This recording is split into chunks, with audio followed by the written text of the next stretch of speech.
সঞ্জয় রায়ের নার্কো টেস্টের আবেদন খারিজ। আরো একবার জানিয়ে রাখি, সঞ্জয় রায়ের নার্কো টেস্টের আবেদন খারিজ।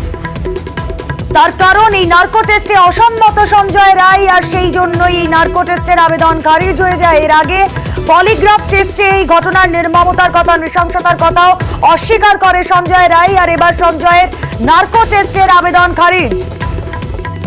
কথা বলবো, আমাদের প্রতিনিধি অমিত রয়েছেন সঙ্গে। অমিত, কেনই নার্কো টেস্টের আবেদন খারিজ হয়ে গেল? আজকে বিচারকের চেম্বারে যখন সঞ্জয় রায়কে নিয়ে যাওয়া হয়েছিল, বিচারকের সামনে তিনি যে স্টেটমেন্ট দিয়েছেন, অর্থাৎ তার নার্কো পরীক্ষা করা হবে এই মর্মে আবেদন করা হয়েছিল সিবিআই তরফে, সেই আবেদনের সম্মতি দেননি।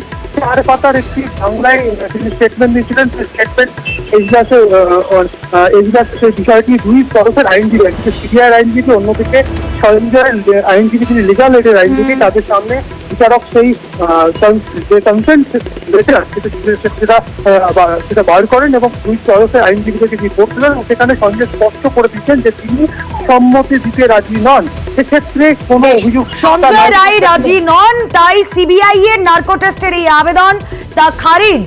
সিবিআই আবেদন খারিজ শিয়ালদা আদালতে।